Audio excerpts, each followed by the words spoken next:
Hey traders, in this video we will talk about RSI levels and how to use it for effective day trading and see on how I use it personally. So to go add RSI or relative strength index on your chart, you just have to go to indicators, then type RSI.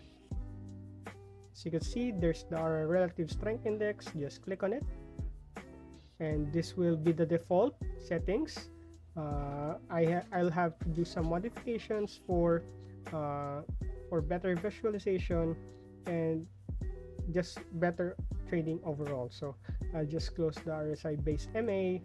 I'll change the upper band to red and the lower band to green. So this will make sense in just a few.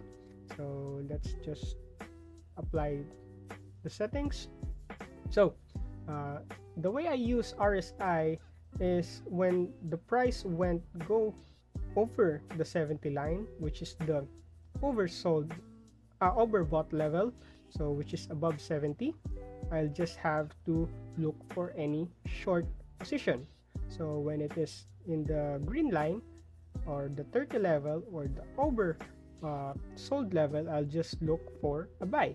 So when it is on the middle, it shows consolidation, and maybe I'll go in another time and just wait for some confirmation that it is overbought or oversold, so and I'll take a position.